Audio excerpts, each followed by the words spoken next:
Hola and welcome to my original YouTube channel here at Benidorm and beyond. I'm an English woman who's lived right here in this tourist city for well over 20 years now, and my aim is to bring you a fresh and different take on all there is to see, do and enjoy in Benidorm, so here we go. Today I'm taking you for a walk along the Paseo de Colon, which sits in the Old Town and is the short road that runs down to the Malpas beach and the harbour. To find it, you can either walk to the end of Paseo de la Carretera, or the walking street, or find it at the beginning of the Parque del Che, or the Dove Park as it's more commonly known. Named after Christopher Columbus, who's known as Cristobal Colon in Spanish, we started by passing the side shop window of my lord's jewellery shop and then start our walk towards the beach and port. Firstly, on our left-hand side, we pass the El Puerto seafood restaurant, which has a large outside terrace which is always bustling. Directly next door is the Taberna to Colon, again super busy, and in between these two bars you can find the entrance to the 3-star Hotel Colon, which was founded in 1961 and then completely renovated in 2002. It offers sea view rooms which are decorated in maritime blues and whites and come with air conditioning and a fridge. To our right, we're about to walk by the beautiful Poniente Beach, or Playa de Poniente, which, as well as offering children's play areas on the sand, is also the unofficial meeting point of Benidorm's beachside choir. And let's stop a minute here to listen and look at the beautiful surroundings, as well as the gathering singers and crowds enjoying the moment. As you can see, some sunbathers had even pulled up their deck chairs to face the choir, and why not, on this beautifully warm, if not slightly overcast, lunchtime in Benidorm. Porque vuelan mis cantares y vivo lo que yo siento en toditos los lugares. Aquí mejor que viven a la feria de las flores. Guayatero que me tiene mi cuerpo de ser. Continuing along, we pass the glazed tiles, or azulejos, depicting the city's patron saint, Nuestra Señora del Carmen, along with the building that houses Benidorm's Maritime Cultural Centre. And while it does seem to be mostly closed when I pass nowadays, when open it houses a small collection of model ships and other nautical exhibits, with a new modern structure on the same theme now rebuilt and ready to be inaugurated in the Rincon de Loix on the beachfront called the Aula del Mar, although still with no official opening date as yet. Moving onwards, next down we pass the Posada del Mar seafood restaurant, which has been trading in this prime location since 1963, with its beige awnings and cream parasols providing plenty of shade for those who wish to eat and drink out of the sun's glare as the full summer season edges ever closer.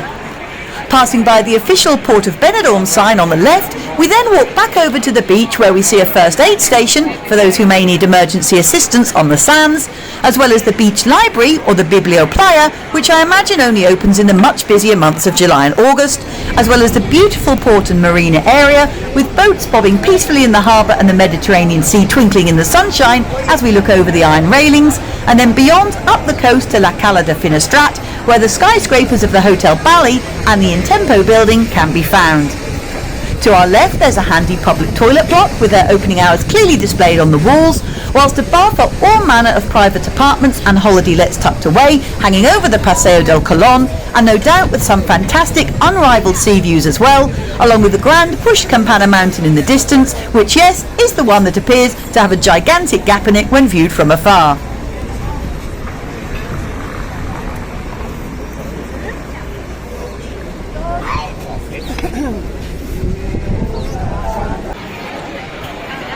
Continuing on under the welcome cool shadows of the trees that line this section, we then pass the relatively modern building of the local yacht club, which was established back in 1963.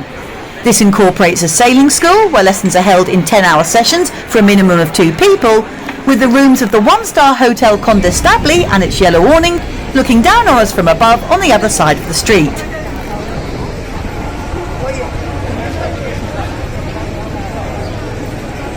Further down we find a ticket office for the boat excursions that are offered from the port, and these include not only short trips over to Peacock Island, but also destinations further afield, such as Calpe, Alicante and the island of Tabarca, which are all worth a day trip and an opportunity to see something different, as well as providing a gorgeous day out on the Med.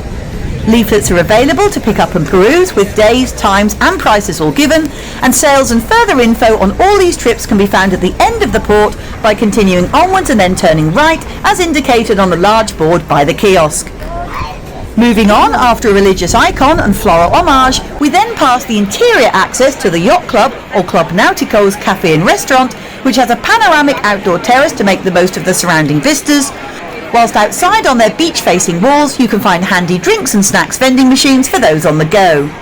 In front of us you can just see the steps that wind up to the headland, leading to a handful of bars and restaurants, along with local craft stalls, the remains of the old castle, the many artists and portrait painters that make this spot their home, and of course Benidorm's main Catholic church of the Iglesia San Jaime y Santa Ana. The Malpass Beach now stretches out in front of us, but we turn right to head up towards the Yacht Club's exterior bar and alfresco terrace, where as you can see they have a great selection of drinks on offer, as well as free Wi-Fi and of course those great sea and mountain views for absolutely nothing. Down below are more adverts for boat trips as well as fun water sports to try for the thrill seekers amongst you, but we head on up via the wooden decking with more than a few loose slats underfoot I think by the feels of it and the sound they were making as I walked, where we are rewarded with full views of Benidorm's port as well as Peacock Island jutting out majestically from the Med, and with a slight breeze merrily catching the beachfront flags and my camera's microphone as always. This brings us to the end of today's vlog, and I sincerely hope that you've enjoyed this lunchtime walk along the charming Paseo de Colon with me, and if you have, please give the video a thumbs up and like it to let me know you appreciated it. I'll see you out and about on Benidorm streets next time, and thanks so much for watching as always. I'm off for a portside drink, so bye for now, adios, and catch you again soon. Cheers!